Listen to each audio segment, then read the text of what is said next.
coaches and the players come out. Webs of lies spinning from their mouths. Stop, look and listen for a little while. And you will see the face behind their smile. Pay no attention to the men behind the curtain. Just look away when you see the blood spurting down to a steady drip. I promise to leave you a little bit. Ride me back for another drink tomorrow. I love the taste of your terror and your sorrow, bathing in your blood. It's never enough.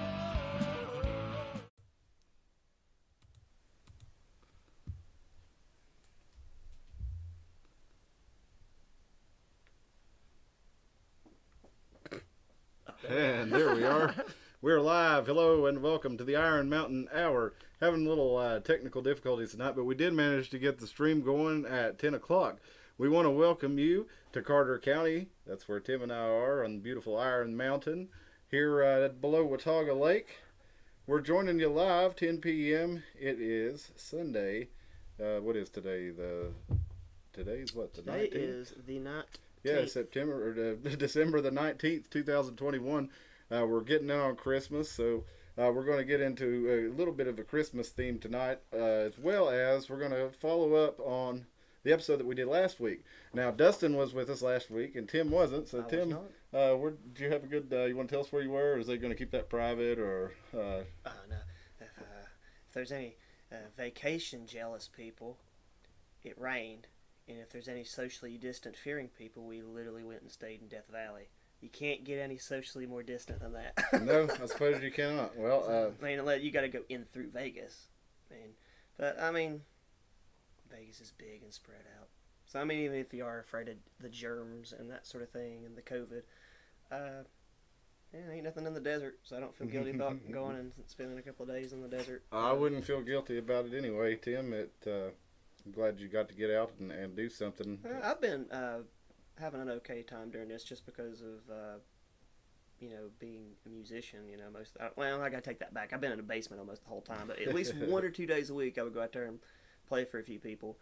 But the wife has been on the front, like the front lines, you know what I'm saying? She's a pharmacist. Right. And so I know she was pretty tired, and so I'm glad she got her get a little break from it. 5-day getaway from the jibs and the jabses and all that stuff. But well, we're going to talk about an important little break tonight. That's going to be a little bit later in the episode. We're going to get into the famous Christmas truce of 1914 during World War One.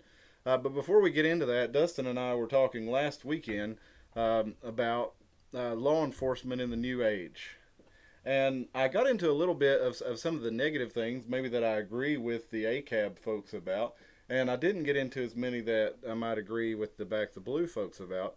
Like I said in the beginning of that video, I think the truth lies somewhere in the middle of that. And that's kind of where I'm going to get into tonight. But I wanted to explain also, for those of my viewers who may hear me saying something negative about the police and assume some things that I didn't quite articulate in the last video. I'm not against having a group of men and women who are trained to deal with threats in society. Mm-hmm. My main objection to the law enforcement and police as it is right now is that they tend to be agents for the state, and they enforce political laws, and you end up with people kicking in doors for drugs and prohibition, things like this. This was a political movement that really there was no place for it in constitutional law to ban the sale of alcohol, but they did have a Constitution amendment. Mm-hmm. But it kind of went against the whole spirit of the Constitution, and against the rights of free people to put what they want to in their body and have control over their own body. So I feel like the government has been repeatedly used for that, and the police are how they enforce that. So that's my main objection with them. I kind of wonder, I don't know how it would work, but you have home security, for example. Mm-hmm. Say you have Comcast or Xfinity or Simply Safe or whatever you may have. I know there's a whole bunch of different security companies out there. But you trust those security companies to have live feed of video going through your house. Mm-hmm. You wouldn't necessarily want the police to have that, I don't think. But what if instead of the security company calling the police for you, what if they sent agents who are trained specifically to deal with home invasions, right? That'd be their purview. And then you could maybe have police for other things, but security. Why not have people do that on their own? It might be a little more effective for that, and you wouldn't be asking police to do kind of more of the job of, okay, maybe crime prevention in public and apprehending subjects who have been determined by maybe those security companies to have committed a crime. And rather than to have mob justice, you have the police to apprehend them and make sure they get a fair trial. Or maybe even the security company apprehends them and then turns them over to the police, who are then responsible for the trial. Or maybe you even have a private justice system, just like we have private arbitration for corporate law and even contract law that from regular people. We don't always go to court for those things. So the idea that the government is the only entity that can do those functions, such as security, law enforcement, and contract arbitration, is kind of, we already know that's not true. If you're a powerful person and you have an armed security detail, you may have some ex-law enforcement, but you're not, as a general rule, going to be hiring the police that you're coming through the town. They do traffic control and things like that and support your armed security personnel. So there's no reason that you and I, Tim, couldn't join a company where we all throw in a little. We have a security force that's ready to respond to our needs if we need that, if we're not able to, like a security co-op. Well, no, it'd just be a company. I mean, you could do a co-op. That'd be one option. Oh, too. I thought when you said threw in a little bit. No. I'm just saying while we're paying this company to provide security services, everybody doesn't have to cover the cost of armed security for themselves. You pay a subscription fee maybe, and they come to your house. So I think there are a lot of other ways to look at security and public safety, and even law enforcement going forward. But that doesn't mean that I'm against the men and women who actually get out there and put themselves in harm's way to help people who have been assaulted or people whose loved ones have been murdered or whatever or whatever it is. So I just kind of wanted to get into that a little bit more. One of the points I started to bring up last week was about the UPS driver, and the reason I brought that up and talked about it, where the police actually they shot and killed a UPS driver who had been taken hostage in an attempt to apprehend the folks who had robbed the jewelry store and taken him hostage. The reason I brought that up is because I noticed at that time the police actually, when they did this, UPS and corporate America thanked the police basically for shooting their driver and apologized. And then you had kind of what happened with the George Floyd situation, and everybody kind of went the other way with corporate America. And you had the riots, and then you had the trial, but really the only thing that really happened was that one police officer got punished. I think they're actually going to charge the other ones who were involved, but you didn't really have any large-scale changes in the way law enforcement was done, particularly in Minneapolis, which was the jurisdiction in which that happened. It sounded like they had a problem with use of force laws, and they had a problem because apparently, if you watch that trial, Derek Chauvin was following the book in Minneapolis. So it sounds like they need to make some changes. I don't think that absolves him of any wrongdoing, because just following orders is not an excuse for committing atrocities. But at the same time, if there was a training manual and policy that told him that was what he was supposed to do, then that sounds like that would be kind of the root of the problem that we need to get at, more than trying to punish this one cop. And I'm not saying we shouldn't punish him, but that kind of has not. The politicians have kind of cast the blame upon the individual police officers and are distracting us from the fact that they actually created the policy and hired the people, appointed the people who created the policy to let this happen in the first place, to where a cop is following policy and does something like what we saw back in July of 2020. So this was kind of a local issue that spread nationwide and really even worldwide. Did you notice the way that the corporate messaging and the corporate response to police kind of changed over that time, or was that just me? Yeah, I'm trying to make my brain back up because as soon as you said that, I was like, all right, here's something way out of left field. Sorry, to I take sped a lot of No, words no, no, there. no. I'm trying to I'm backing myself back up to a place that would make sense and be constructive. Because I was about to put you out way out in left field. Yeah, you can see a lot of things change, and I'm wondering how much of the corporate. I don't know why anybody we pretend like we don't like corporations, and then we listen to them and we swear allegiance to them like they're family. I don't get it, but I don't know if they're just going along with the whims of what they perceive the crowd to be because now social media is there. Because we've been in love with the cops ever since like Barney Fife and Chips, and it's always the good guys. But then I guess once you had Tumblr and the Instagram people, really, especially with all the dash cam videos and stuff that were made public, there could be the perception online. I feel like the online perception is always exaggerated no matter what. Yeah. Like positive or negative. Yeah, the minority's always... you're always more... If you clicked it, you care a lot about it to begin with, because I almost don't ever like anything. When I might watch the video all the way through, but I don't like everything just indiscriminate unless it's a friend's page or something. Well, it's kind of like when you have a woke Twitter mob, or not even a woke Twitter mob. It could be, a conservative Twitter mob. The corporations see that and respond to it, but at some point, I think they have to realize that Twitter is not real life. I mean, there used to be the saying with networks, network television, when someone would call in, and even with a politician, and complain that you can equal that to like 1,000. So one call, one person who actually gets up the guts and decides that they're actually going to call in and do it, that means there's probably 1,000 that actually agree with him. So when they start getting 100 calls... But how are they filtering the call system? Because that can be... I'm always looking at like the way things are skewed. Like I know, like when you're looking at entertainment, I know they won't take a call if they think it'll just be boring and right. supportive. Well, I guess what I'm saying is if you're looking at television and the way they would decide what needed to be changed, what was offensive to their audience was based on the calls. Well, they kind of took that model and went it over to Twitter, except in Twitter, you don't have this going out to, the whole country. You have people who want to engage with it, like you said, clicking on it. And then when they find something that enrages them, they share it with their friends and they all click on it. And then they join these mobs where they're saying, hey, we're going to boycott you. I can't believe that you would let this person advertise your product or whatever it is.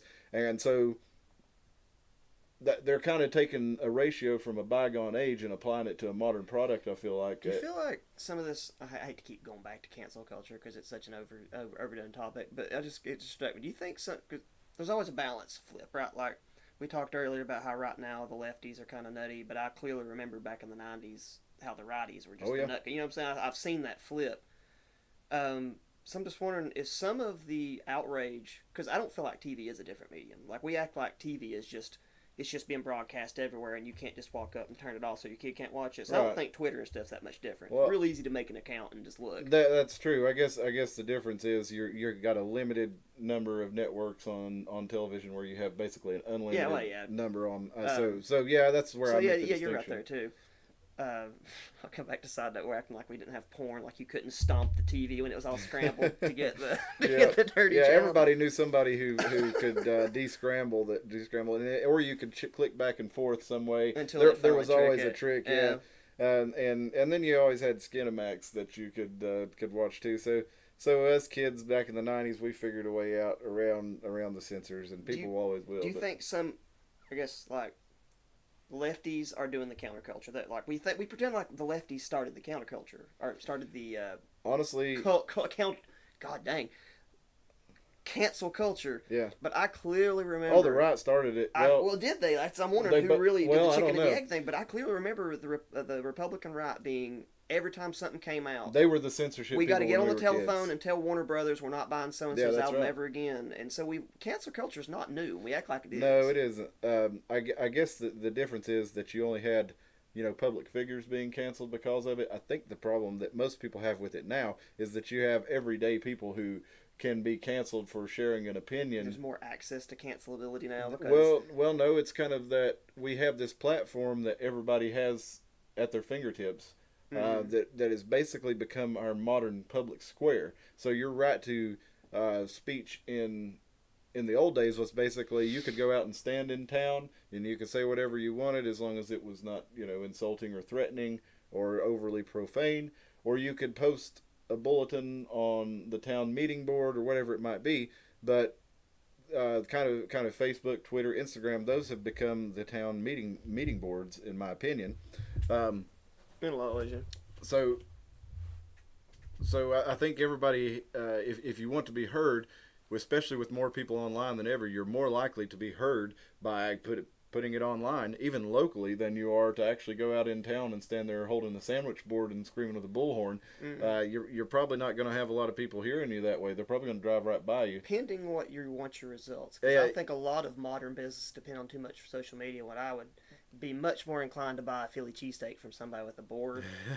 Honestly, with advertising, I would do too. I'm never gonna find your face. But I get on Facebook. Yeah, I'm talking with sharing your political opinions, for instance, or because that's usually what people tend to get canceled over, is sharing a political opinion that is unpopular with the circle in which they find themselves. And I had a guy who he had an unpopular political opinion, and I actually disagree with it, so I wouldn't really go into it. I don't want to call out on this specific opinion, but he posted this opinion online, and he had the Daily Beast, actually one of their reporters posted a picture of him with his minor child and started trying to get people to jump on his page and go after him. She had no idea who he was, but he said something that she didn't like politically, and sicked them on him. And once he threatened, that he said, that's Chelsea Clinton, isn't it? the Daily Beast. So she's a big owner of it. Yeah, she didn't actually go after him, but it was calling Chelsea Clinton a Daily Beast, but she owns it, right? No, she's on the board. She's definitely up in there on one of the higher positions on it. She may just be a board member. She may be. Chelsea Clinton's I think she's on the Daily Beast. I think she's a board member of the Daily Beast. Okay, I knew she was associated, but she is. But yeah, and look that up. Stick it in the chat. Make sure I'm not ignoring the chat this time. No chats today. But hopefully somebody will hop on in there. And I didn't say this at the beginning of the video, but let me take a break from before we get into the topic to say, just give us a like and a subscribe. Smash it. Yes, as they say. I'm gonna start saying it. Smash the like button. That really helps us, because a lot of the places that we're getting our traction for these videos now is through YouTube, and actually getting them suggested from other videos. That's where we got a good percentage of our videos, and another place we got a good percentage of them was you folks out there sharing them via text message. That's one of the largest places we get them. So I appreciate y'all doing that. If you wouldn't care to hit that subscribe button, we've only got about 50 subscribers. That's everything else is continuing to grow, but our subscriber count has actually slowed down. So if you think of somebody that you think might enjoy this, and you want them to join in on the conversation with you, because that's really what we want to do, is have a large conversation with a lot of different viewpoints. And maybe we don't always agree on everything, but we can at least look at what one another thinks and talk about it like human beings, because that's the only way we're going to get anywhere. And that's what we're going to get to tonight. So please like and subscribe and share, because I think this conversation really needs to happen. So now that I got back from explaining exactly why I have more of a problem with the police as a state enforcement agent, as a political enforcement agent, we look into kind of what happened with the lockdowns, how they enforce those. In other countries, they really are ruling with an iron fist. They're arresting people in New York City right now. They're dragging people out of businesses for not wearing masks or not having vaccination passports. And New York City's actually gone to where they want to have, if your child 5 through 11 is not vaccinated, they can't join you in the restaurant, they can't go to the theater with you. This is a pretty vile tactic to me, because I feel like they're just doing this to punish. It's a spot game. Children are not at risk of contracting COVID and dying from it. They are very, very low. Statistically, 0 if you want to get into it. So there's really no reason to have them wearing masks and being vaccinated. Children were not one of the spreaders of the virus last year. Most of the people in New York City are already vaccinated. So imagine being this parent in New York City, and you got this shot, and you think, this is just going to let me do everything now. I'm going to do my part to end the pandemic, and I'm willing to do what I need to help this thing go away. And now I can go back to normal life. And they say, oh no, that's not enough. You got to get another shot now, and your kid has to get a shot. Never mind that we didn't try it out on any kids yet, except for just a little bit here and there, and we're not releasing any of the data on that. Now your kid has to take it, or he has to wait in the car, or have a babysitter while you guys go out to eat with your vaccinations. So we're getting into pretty dangerous territory there, and you see the police enforcing these things. And I really hoped that we would see police say, no, I will not drag a woman out of a restaurant for not wearing the mask and or not getting vaccinated. And you would think that restaurateurs might say, well, I'm not the police. It's not my job to enforce the state's security methods. So basically you're having the state up there is using the restaurants to enforce, and then for compliance basically, and then the state police officers and city police officers to come in and haul them away. So they're using the power of the state government and the city government in that case to tell the businesses how they have to run it, and then remove people who don't comply, because the business will get in trouble if they don't call the police and they allow people in there without it. So it's a really dirty trick, and I would hope that, like I said, the police wouldn't comply with that, or wouldn't help them with that. You see some places around the world, Australia we talked about, is getting really bad. They're using the military there now to drag people off to and forcibly detain them.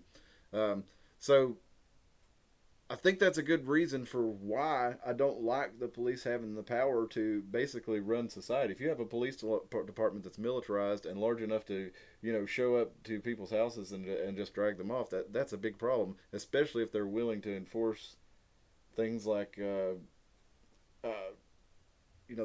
orders that violate your bodily autonomy. Mm-hmm.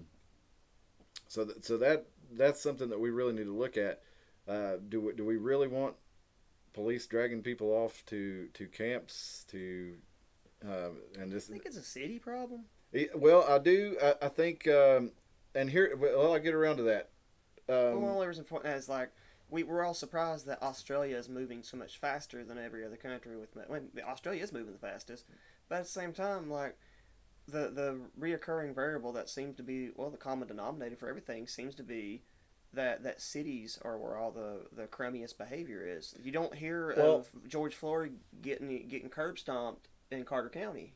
Kenosha's a long way far away, and yet Appalachia gets blamed for all the racism, and yet you don't see black people getting strung up here. It's in Kenosha, Wisconsin. It's always I'm not blaming the North. I'm saying it's always in a city, and it seems to be the same problem with.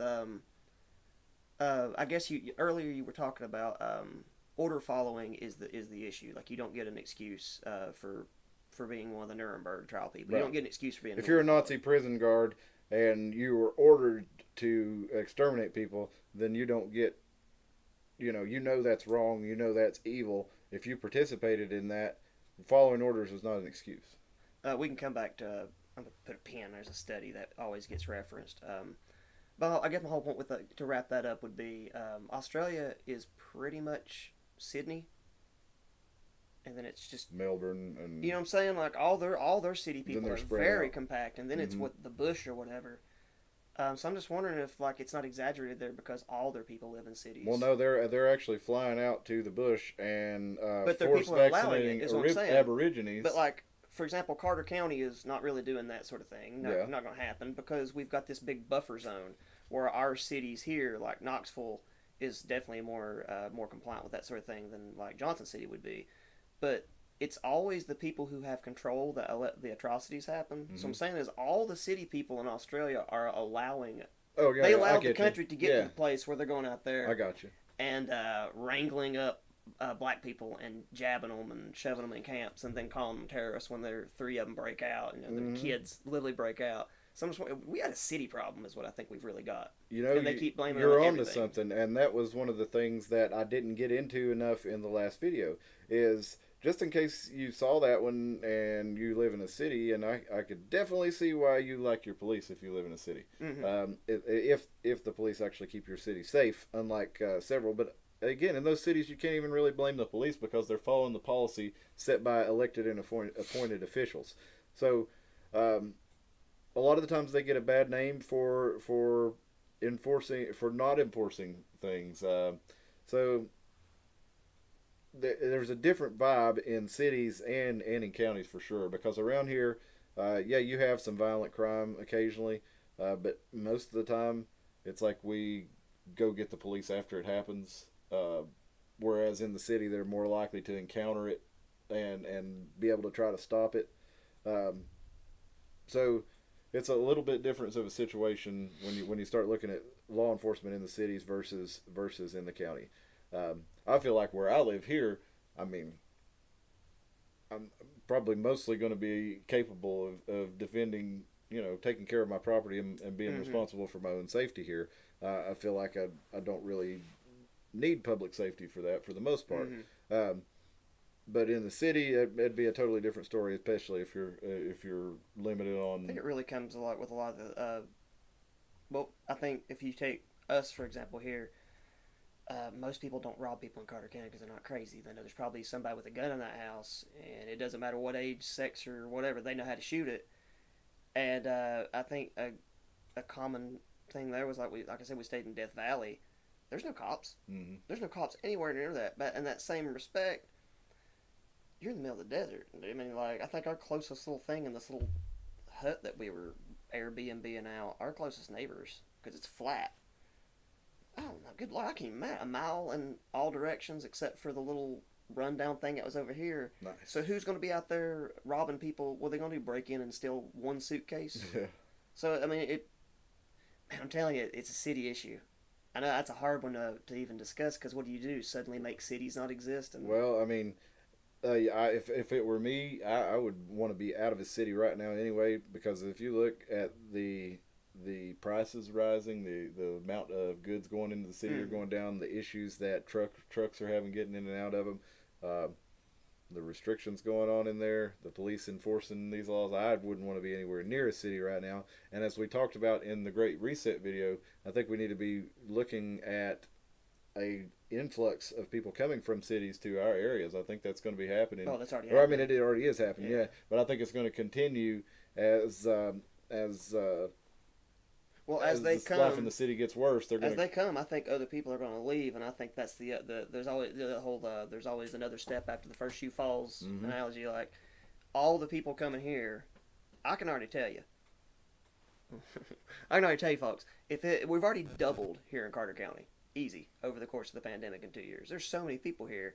When it quadruples, I gotta get out, man. I can't handle there's too many people. There's gonna be so many people coming here, and I gotta think where's going to be empty here in the next, I don't know, 8 years when all this thing finally settles down. Johnson County. I think a lot of people, well, if you've got a lot of people coming from here and from here, a lot of those people are going to go this way and go that way. And I saw so many Tennessee hats in California and Nevada. How about that?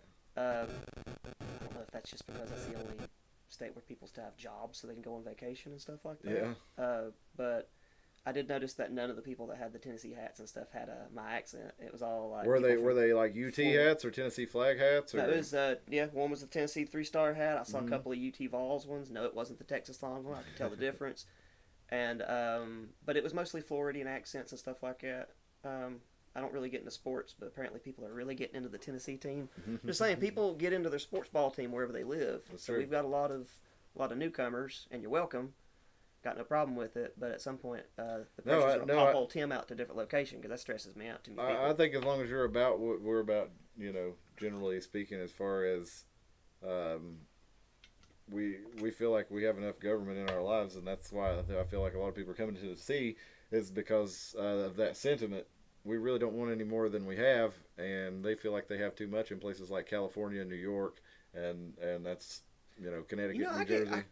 I've only been to California twice, and the other time was in a place called La Jolla, which is like, I think it's near LA if I'm not mistaken. And California, I don't see how that's not a more divided state. It's pretty darn divided. Because I can tell you right now, I guess it is because I guess I was in Southern California, in Nevada, and you drive through Death Valley and hit I guess was below Joshua Tree and all that crap. there's no Democrats there. Mm. I don't know if that's just a sudden flip. Rural California has been pretty strong red for a while, Was really. it? But Because there was more Trump stuff there than I see now and currently in Tennessee. yeah, there's just so many in the cities there. I guess the cities just outweigh. They do, yeah. The population of the cities, and there's been a lot of the places in California, particularly in Northern California. They've had the idea of seceding, and there are counties in Western Oregon that are wanting to join Idaho. So you have a lot of these states that basically you have the city. They call all the shots. They're red all around. Mm-hmm. The working people are red, and they're supporting the cities. And so the folks who are kind of more on the right are growing more resentful of the people in the city because they feel like their taxes and their hard work actually is what makes the city run. So that some elite ivory tower liberals or limousine liberals or whatever can make six figures a year and create all kinds of jobs off of tax money to tell them how to live. So I definitely understand that sentiment. I can see why they would want to go to somewhere like Tennessee, which seems better, but I don't know that it is. I don't necessarily think it is. I mean, we have a pretty strong state government here too. They may not encroach on certain freedoms as much as others, but it's not like this is a libertarian state, really. Yeah, it's kind of more of a live and let live state, but we do have a lot of regulatory bodies. It does change quite a bit after you get past Knoxville to more of just straight red, and I guess as you come this direction, it does turn more. I wouldn't want to call it libertarian. It's more left or right leaning people that just want to be left alone. Yeah, I guess. I agree. I'm speaking for everybody, guys. Which I think is libertarian, but I don't think we really look at our state institutions as a problem here in Tennessee as much. Where True. I don't know. I'm not an institutionalist. I kind of feel like a lot of these things would be better off in a competitive market rather than being set on the state level. But man, that's a tricky one though, isn't it? If you put it in a competitive market, because at what point does it do that death spiral of the monopoly, or like? I don't know. I don't know if a monopoly would one security agency eventually take over and be the well, federal security agency? I don't know that a again? monopoly it's something that happens in a vacuum, because historically monopolies have relied on governments to enforce the monopoly. Okay. So they've basically bought off governments to allow them to continue to do it, where they wouldn't have necessarily been able to do that without crippling their competition, whether through illegal methods or regulatory methods. There's something called regulatory capture that's talked about a lot in libertarian economic theory, where basically you lobby a company. You're a large corporation. You've got a lot of small competition coming up around you. So you lobby the government and pay them to say, hey, let's make protections on consumers stronger in this particular market that I'm a part of. I'd be glad to lead the way as the big business in this. We're going to do our part to protect consumers, and we're going to push for heavier regulatory burdens on agencies like mine so that I get checked by the state to make sure that I'm still operating properly. Well, what they don't really talk about is that there's a cost to doing this regulatory compliance, where the state, say a large company, say Walmart or somebody like that, they're going to be able to afford an extra couple $1 million a year to comply with this regulations, whereas a mom and pop shop, even if it's only a few $1,000s extra a year for them to comply with it, it's going to be harder for them to do it than it will be for the large company. So then as that burden continues to stack and add up on the smaller company, at some point the larger company can either acquire them and run them out of business that way, make them part of their company, or they can just run them out of business by the smaller business not being able to keep up with it. Do you know what a DIR fee is in pharmacy? No, I'm not familiar with that. Totally going to butcher this, but I guess it'd be a good example. Me and my wife, we don't really get in each other's business too much as far as like profession. I guess like she's not going to tell me how to accord, and I'm not even going to pretend like I understand pharmacy or business of pharmacy. So I'll just have to tell you what I've heard her talking about. DIR fees are a fee that is put on every prescription that goes out. That is just willy-nilly goes to the government, and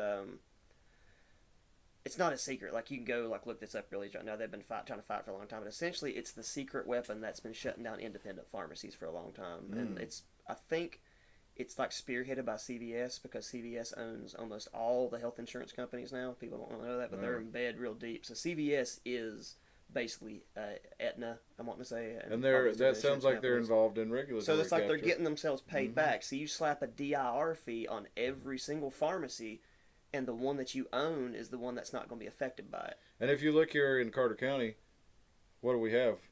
Bergie Drugs. Is there any other Lingerfeld Pharmacy still there? Hampton. So, but then you have two large CVS, the large Walgreens, the Rite Aid shut down there, but you kind of have them, which I think Rite Aid's an interesting one for another day.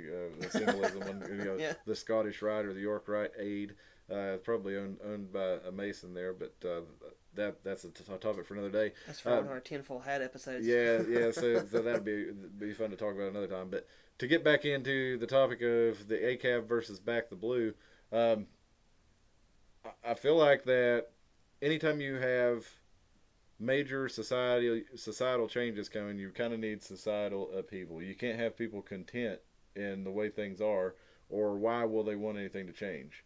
So we were kind of domestically content, I guess, for a few years back here in maybe the Obama years.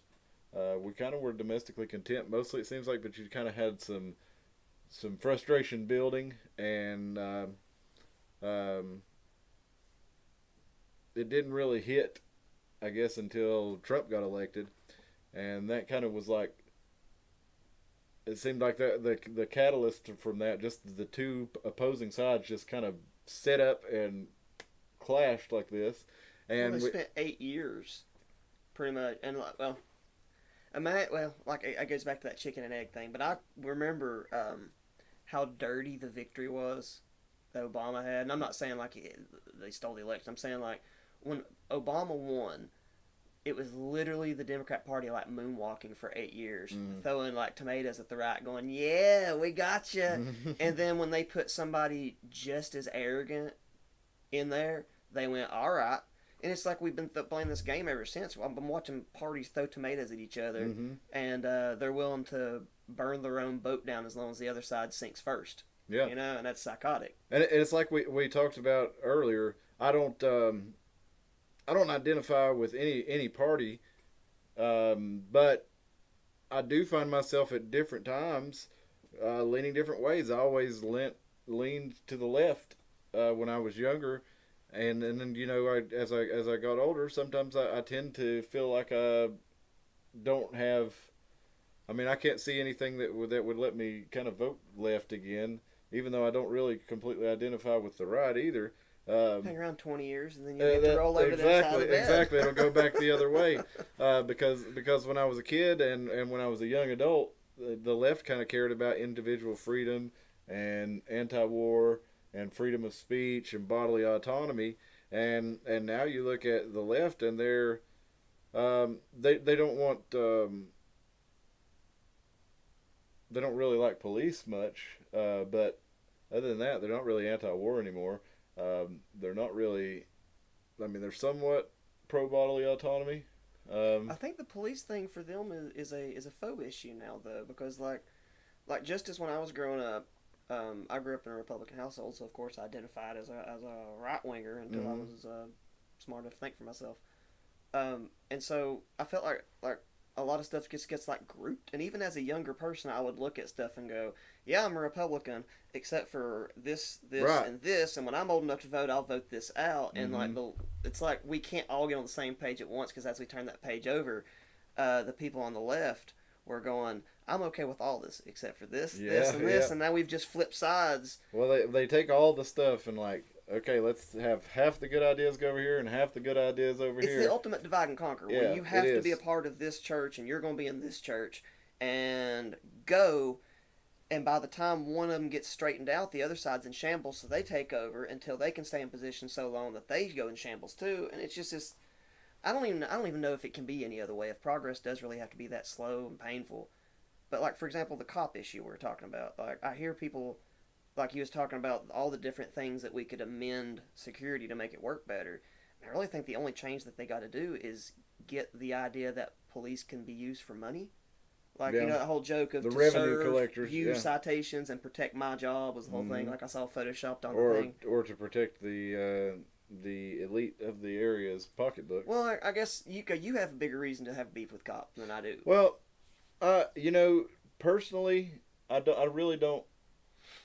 Like, I've never been arrested, for example. I've been harassed for being a poor-looking kid. Well, I had young. more of that than anything. Like, again, I told my story about what happened when I was 19 and how I, had to go against the legal system, and luckily came out on top and didn't end up with any convictions or anything, and no record. But it could have gone a different way. But at the same time, I don't believe that is what gives me my opinion on police. Even though I have had, several negative experiences with them, I've also had good positive experiences too. I know good officers, like the deputy who was at my kid's school for a couple years. Like, I know that's Loretta at Muneka. Yeah. There's no problem with Loretta I mean, and her drug dog. I didn't have a problem with her. I know that's a good dude. I know Renata. I graduated with a girl named Renata. Okay. Sorry if you're the slim chance you see this. I think she's in Chicago now. Or I hope not. But she's a cop, and it's like if Renata pulls me over, I don't have to worry about her shooting me. Right? No, But that's not. Don't they like ship people to other cities? Like, why would you want people that don't live there protecting this city? Like, I don't remember who said it. I think it was a comedian said the easiest way to stop black people from being shot is just make all the cops in Atlanta black. Yeah. Make all the Kenosha, Wisconsin. Like, that goes back to a neighborhood issue. Why are people policing areas that they don't live in? That's a good question. That's a huge issue. Yeah. I know why, but I'm saying it shouldn't be that way. Right, I agree. I think we should have. I mean, you should work as a police in an area where you live, as you're part of the community where you have an investment in that. If we're going to have community-based policing, and for right now, we've decided that yes, we do need men and women who are trained to deal with threats to public safety, and that we feel like the best way for us to hire them is to elect a leader who's a sheriff who actually deputizes and organizes the department. We've decided that's the most efficient way, the most trustworthy way for us to do that. I think there may be other ideas, and I think we should look at them. But to get back, I don't really think that's what the ACAB is all about, because they're more of let's. I mean, I don't want to put words in their mouth, but it sure seems to me like they don't think anybody should ever be arrested for anything.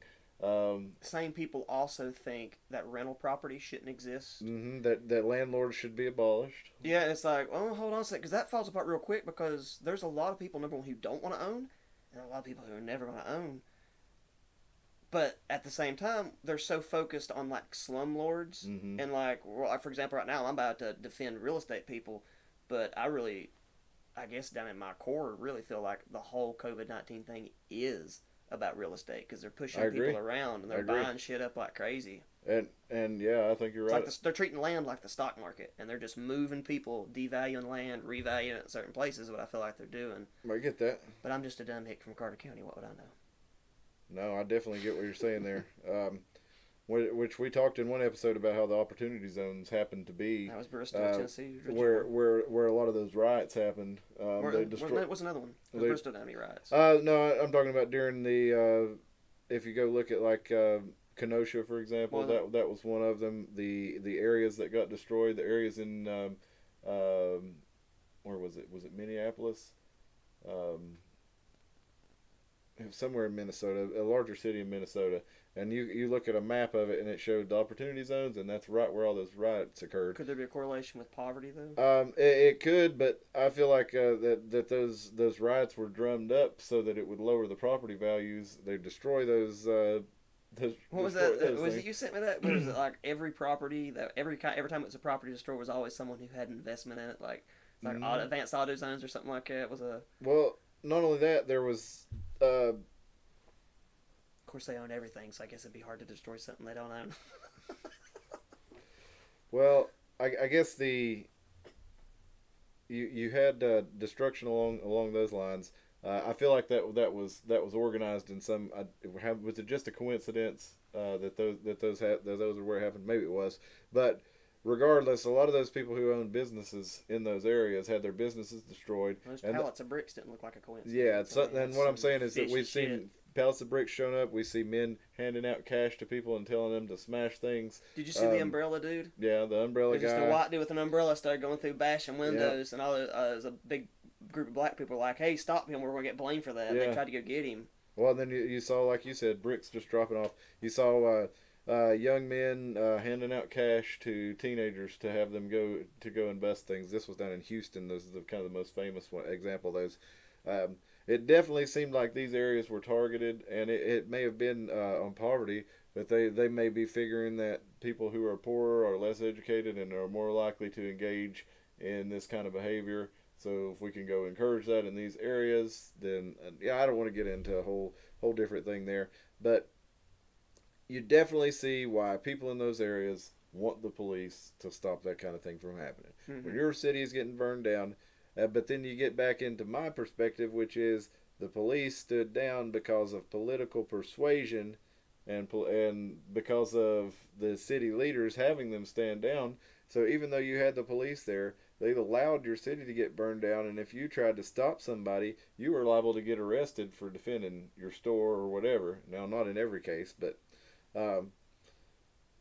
so that gets back into one of the things that I have on the anti-police side is that if they're not going to be consistently applied across the board for everybody, then that's definitely not something that we don't want to have. That we want to have, because if they can be applied against you, then when you get power, you can apply them against your political enemies. And I don't think that's where we want to go with law enforcement or with the power that we give our elected officials. So, reason I wanted to bring this back up is, as we talked about in the last episode, and as you mentioned in this episode, Tim, there's a definite divide and conquer tactic being gone out through media, through Hollywood, through and when I say media, I just mean anything that appears on your screen. So not necessarily just news media. I'm media. But yeah, well, we are media. We're the new media, and that's basically the idea of this podcast is we're sick of old media irresponsibly using their power, and we're going to take advantage of this infrastructure that they've built, and we're going to go full guerrilla warfare. What do you call it? What's the damn word?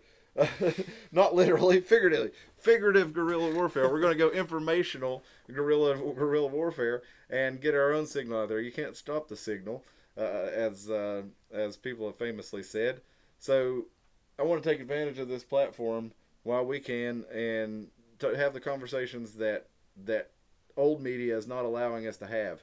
So the fact that we can, I'd really love to have somebody on here who vehemently disagrees with me on something, just because I could be completely wrong. I'm willing to take that risk, but I think that I have to think of something just so we can argue.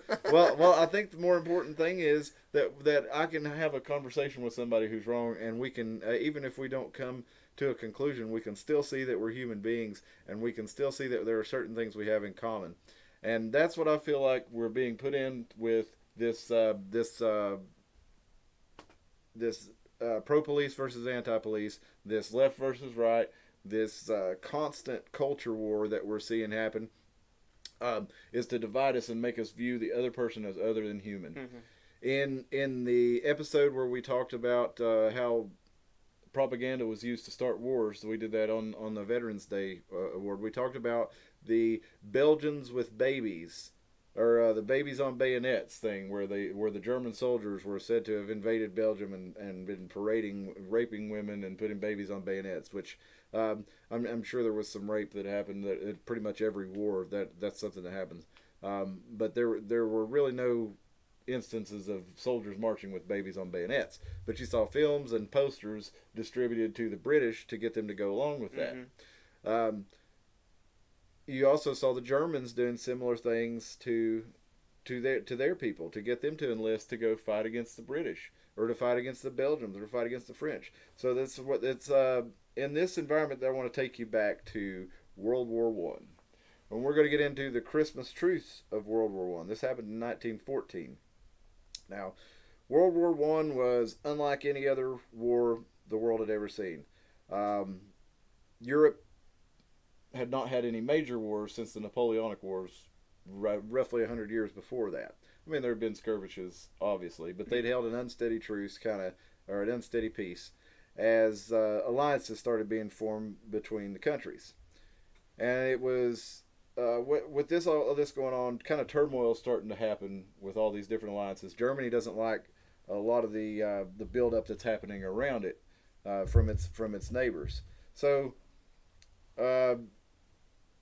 when the Austro-Hungarian emperor or Archduke Franz Ferdinand was assassinated.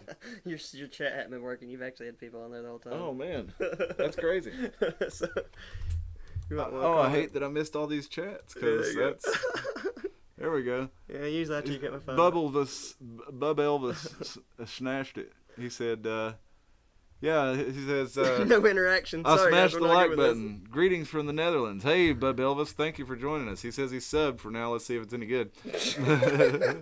Well, we'll see if we can keep you around, Bub Elvis. I don't really know about much about the Netherlands, but it's glad to have you in there. We're kind of getting to talk about your neck of the woods right now. So he also says police can do some pretty ethical stuff like breaking up protests or maybe something like gatherings in open air for corona reasons. Yes, exactly. It's not a good idea to support the release regardless what they do, like a blank check. Absolutely. Bub Elvis, you're 100% right. Let's go, Brandon. I like Nick Fuentes.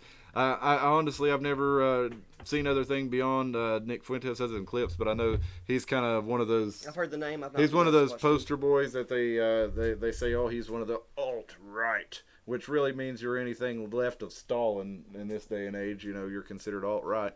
But yeah, thank you for the comments there, Bub Elvis. Thank you for smashing the like button. Sorry we didn't get back to you, man. It just didn't show up in my chat for whatever reason. But we got that all fixed now, so anybody else wants to jump in there, we'd appreciate it. We'll get it worked out by episode 50, y'all. Yeah, but to get back into World War One, so you had all these kind of alliances forming, and it's just a powder keg waiting, and then you have the assassination of Archduke Franz Ferdinand. It kind of all sets off Germany at this point in the war in 1914. They are actually invading Belgium. They're invading France, and the British Army has alliances with those countries, so they send their guys to the front lines to fight off the Germans. Now, at this point, it's not a bunch of trench warfare yet.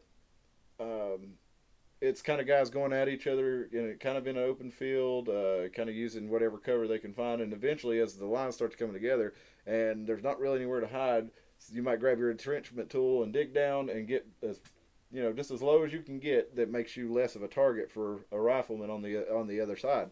So you had both sides doing this: the English and the Germans digging down into trenches. So as we got closer to Christmas time, these guys had been down in the trenches for months. It had been water and mud. They're losing more people from having like gangrene and feet rot off and things like that, Mm-hmm. and disease and bowel issues. They're losing more people from that than they are from the actual fighting.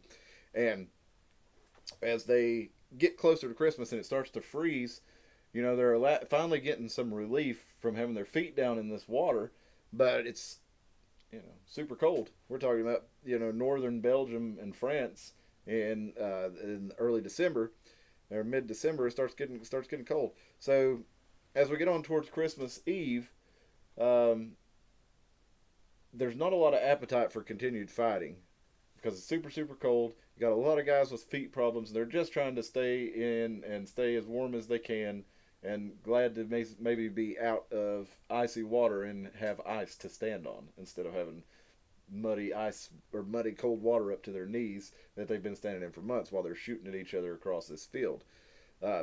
So as Christmas Eve goes on, everybody's kind of just quiet, and you get later in the evening, and suddenly from the German lines,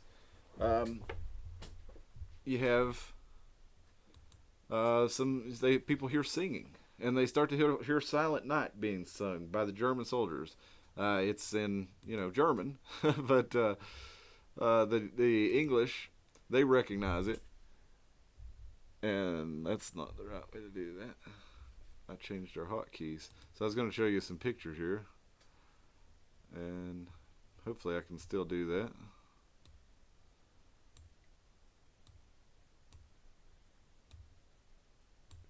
There we are.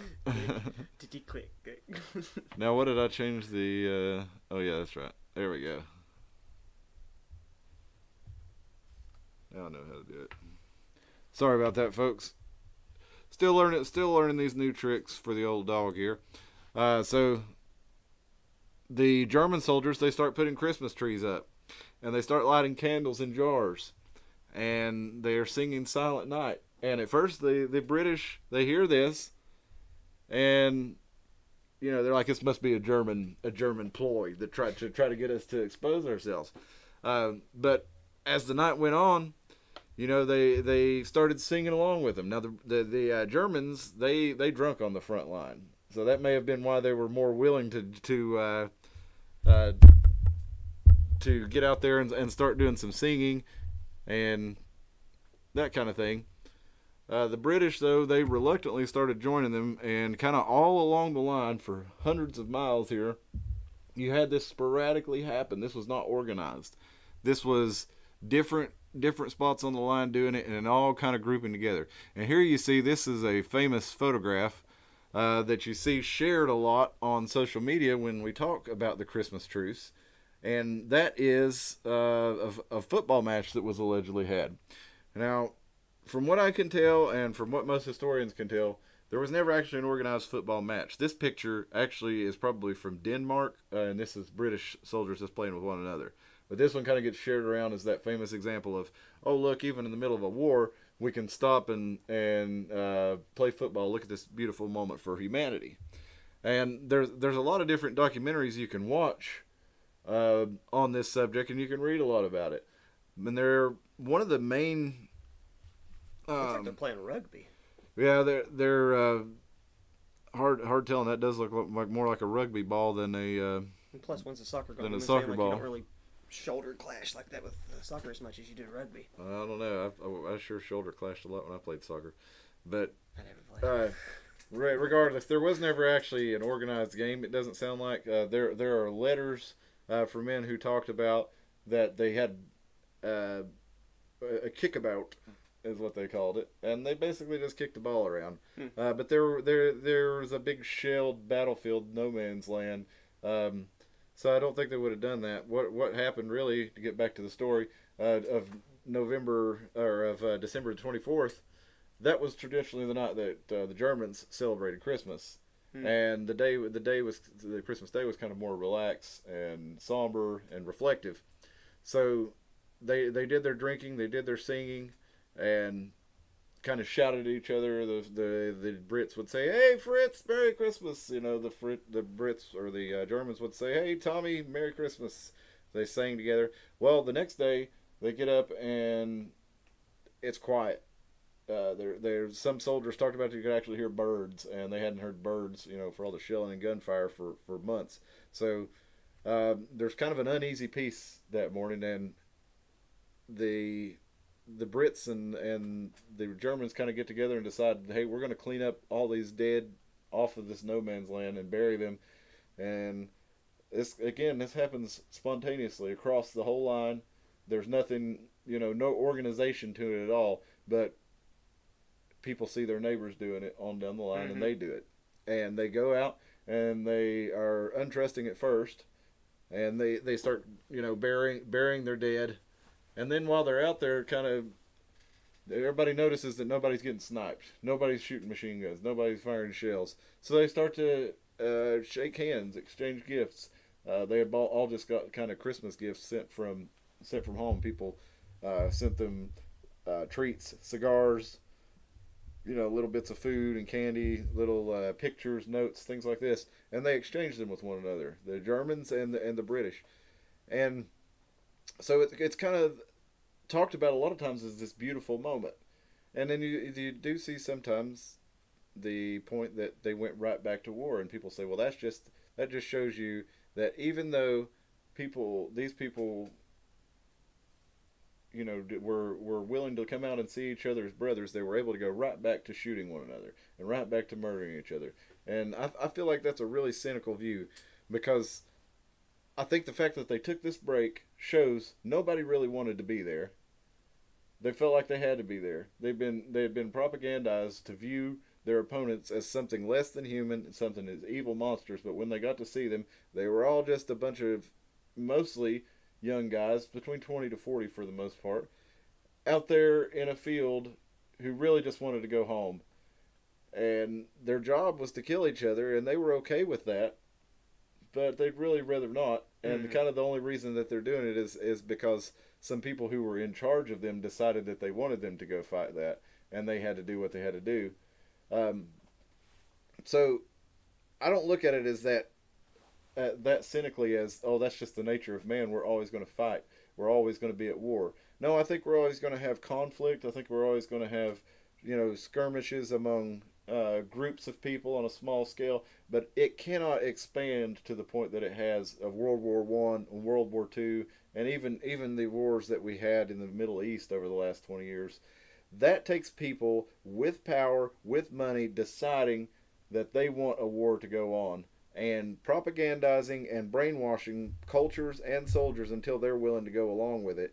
And the way they do that is by dividing us so far that we can no longer view the other side as human. And if you look at our country right now, we're at that point. We are being divided to the point where certain small sects of the population, probably 5% of the left and 5% of the right, no longer view the other side as human, and they'll call for their death. I mean, it's getting bigger and bigger, the amount of people who do believe that way. And I think now, right now, we need to have our own Christmas truce, and that's what I'm trying to do. Is let's get together and realize what still makes us human, what hooks us together, what unites us is stronger than what divides us. What divides us comes out of this thing right here. I'm pointing at my computer. I'm pointing at my cell phone. It comes out of your TV. What unites us is right here. We're human beings. We all bleed red blood. Okay, we all breathe oxygen. We all want to be free. We all want our children and our families to grow up in a safe environment. We want them to be prosperous. We all want our posterity to do better than we have. Okay, so there's way more that unites us than divides us. Let's not let a bunch of rich assholes use the computer screens, the TV screens, and the phone to put us at each other's throat and do their dirty work for them because they want to buy a piece of real estate, or because they want to hire a better stock auction, or because they want to be able to get their company to get the federal government contract, whatever it may be. Let's stop all this arguing over these political things and realize what makes us together, what makes us human, and that we're being manipulated from above. And that's what we're trying to do with this podcast. Is, maybe you're on the left and you don't agree with me on some things, but you do with others. Let's focus on those. Let's focus, if you're on the right, if you agree with me on guns, for example, let's get together on that. I have a friend who is starting something called a freedom sale, and he's going to be doing on the second Saturday of every month. If you'd like to find out more about this, you can shoot me an email at theironmountainhour@gmail.com. I'll tell you how you can be a part of it. It's basically ideas for growing communities and growing liberty, and how we can set up sort of a breakaway society of our own where we don't even need the government. Basically, where we or even take, gain influence in the local government to make it more free. I think if we go towards that, there's no chance of being manipulated into going back into a fight with one another. Let's have a Christmas truce and let's put an end to it this time. Let's realize that we're being manipulated, unlike those people in World War II who really had no choice. They basically stopped the shelling for a couple days, but then some new people came in and said, "What the hell are you doing? We're having a war here. Get back to it." Mm-hmm. And then somebody starts shelling, and then somebody has to fight back. And if the Brits are shooting at you and you're the Germans, you can't very well sit there and say, "Hey, I thought we had a truce." No, you're gonna have to go right back at them, or they're gonna kill you. And the same for the Brits. So let's recognize that we're being manipulated. Let's recognize that there are forces that don't have our best interest at heart, pitting us against one another. And let's reunite with humanity as for the common good, basically, of freedom, which I find is in the individual. The smallest minority is the individual. So let's all get together to protect the minority, the individual. I think a lot of people they're having the concept of projection in psychology. I think that's what's being used against people. Like, it's almost like word vomit. We've tricked everybody, and the right's getting tricked into it now. Like, oh, you got to do this. You got to really react and make sure that you react just as equally as they did. For example, I saw an obviously debilitatingly schizophrenic girl I'm friends with on Facebook get railroaded by people because she made a comment about wanting to have dreadlocks. And they jumped all over with the whole cultural appropriation thing. That's not the argument. We can have that at a different time if you want to. Mm-hmm. Maybe not sacrifice very schizophrenic people on the altar of wokeness, on social justice, whatever it is, because anybody with half a brain could be like, oh, this person has the mentality of an 8-year-old and maybe we should leave them alone because they can't understand what we're trying to talk to them about. And at the same time, looking at the people that jumped all over, I'm wondering how much of that is... like, can they help that? Like, how far, no matter on what side you are, when you've got people picking at you on a psychological level that you don't even anticipate, because I feel like that's what they're doing to people, is they push their buttons so hard that now they're so geared up, they're just going to attack the other side no matter what they do, because it's a spot game, right? Mm-hmm. And I'm just wondering how far we take it. I'm right there with you, Tim.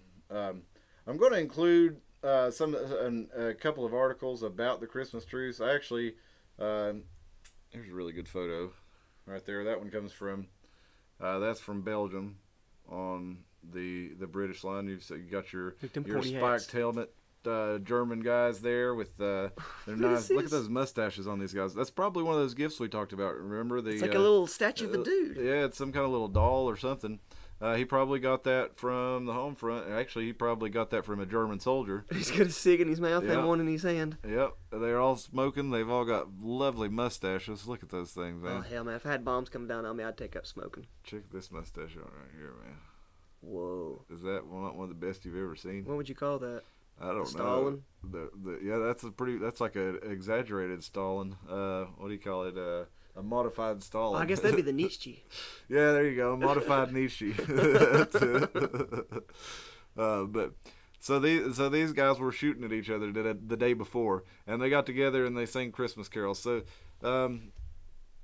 Christianity may not be the uniting force that it was back in those days. Here in America, we're still overwhelmingly a Christian country, but pretty much everybody still feels the Christmas spirit, even if you're not technically a Christian.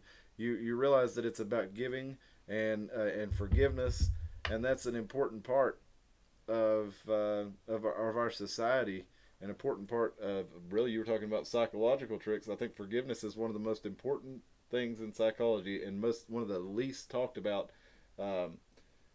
Forgiveness is good for you if you've been wronged. Yeah. This is going to sound like the most selfish statement you've ever heard in your life, but it's absolutely true. Forgiveness is something you have to do for yourself. Yep. Because if you don't, nobody knows that you're eating yourself alive because you're mad at somebody. Holding a grudge against someone. If I hold a grudge against you, Tim, say you wronged me some way, and I say that bastard Tim, I'm gonna one day he's gonna get what's coming to him. That's getting in my thoughts. That's Tim still controlling. I'm allowing my thoughts to be controlled by an outside influence. And not only that, holding a grudge against Tim is like me drinking poison and hoping Tim dies. Tim has no idea that I hold this grudge against him if I don't. It's also a ripple effect, because if you're holding a grudge against somebody, it's going to make you feel differently towards the people that you're mutually associated with. It's going to make you feel differently about the places that they're associated with. It's even if that person doesn't forgive you back, you have to let it go. Even if they did something horrible, you still have to let it go. You don't forgive them because what they did was okay. You forgive them because you need to be okay. You need to forgive them for you to be okay. You need to acknowledge that.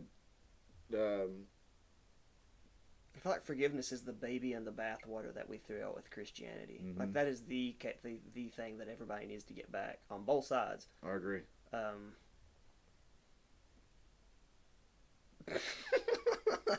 No, no. I think societally and psychologically, it's very important. And you know what? We forgive you. Come on back to the light. Even people that have done horrible things. That doesn't mean I want to be associated with you. That doesn't mean I want to, celebrate you. But I'm not going to let anything that you may have done to me control my actions moving forward. So I think we as a society need to look at that, and when we apply it to everywhere that they've got us divided on this neat little diagram where everybody has to fall on one side or the other, and if we start getting together with people from the other side, then people from our side start calling us out and saying, "Hey, what are you doing associating with those people?" Fuck all that. Let's unite around what makes us the same, and take our power back basically by stopping allowing these screens to make you feel bad about make you feel negatively towards somebody else. Yes, so who in many cases it never would have affected you if you hadn't seen it on this screen. So, Tim, next week we finally got Nougat Jack lined up for next week. He's going to tell us about Maximus Incorporated. He's going to tell us about Governor Lee's alleged connections to the Communist Chinese Party. He's going to talk to us about Chattanooga, the World Economic Forum SMART system, and what that means for Chattanooga and what it means for the world. And I'm going to have a lot of good questions for him. And I think I'm pretty curious about what's going to happen with regard to Johnson City, because they seem to want to be a part of that whole gig. They're getting it through the TVA, which is another story. That'll be something for a different day, but we'll get Nougat Jack in here on Sunday, December the 26th. Got a couple other neat guests that I'm working on getting some stuff concrete with on. I don't want to say who it is just yet until we get those worked out. But some of these things you got to do a couple of months ahead of time to get some people that are going to give us a real interesting conversation. So for now, my name's Cliff. We never introduced ourselves at the beginning, did we? This is Tim, and I reckon we're going to sign off unless you have anything else to leave us with, Tim. Do I have anything else to leave you with? I felt like I had a story, and now maybe I don't. I felt like I was going to ask you something though, but I was really trying to mind my P's and Q's because I was trying not to be all blah blah blah since I wasn't here for part one. That's what I was doing. My mouth was kind of running away. Well, I wasn't here for part one. I watched it, but I didn't want to start being like up church and like start bringing up stuff I'd heard.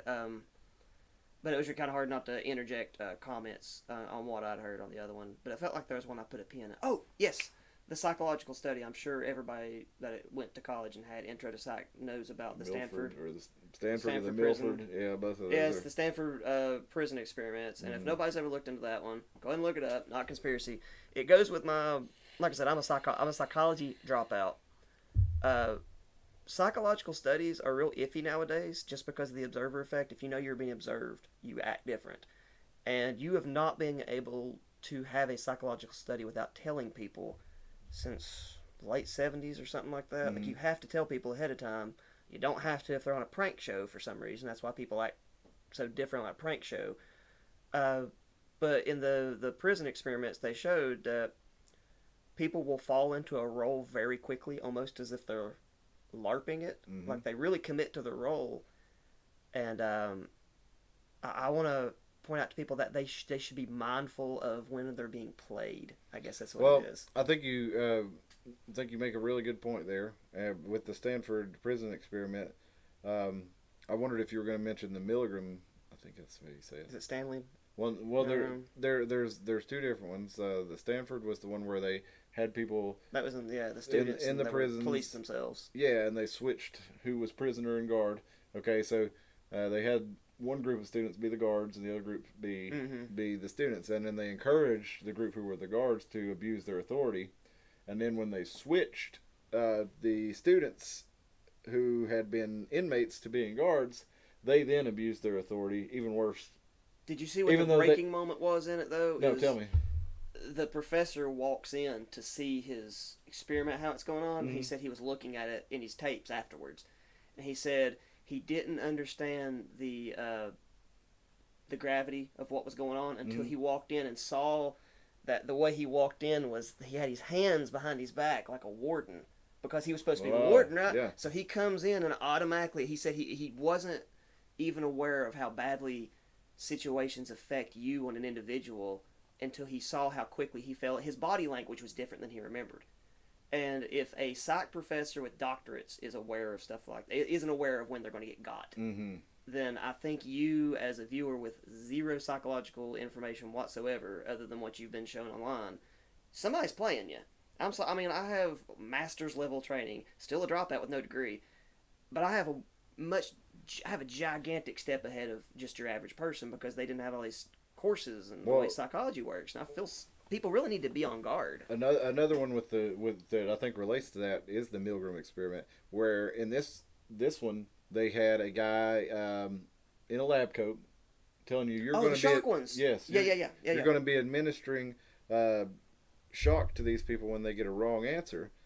And it was fake. They weren't really shocking anybody. It was an actor on it. They had an actor, yeah. But they wanted to see how far will you take it if someone in authority tells you to do this. And they found in the experiment, which they used to control without the figure, and they found with the authority figure, that's really what made people decide to go ahead and shock somebody. If somebody, it was a scale. It was a scale like you could take it up, the voltage up, and they had an actor on the side just flailing and making all kinds of noise, and they wanted to see how far people would turn the voltage up. Yeah.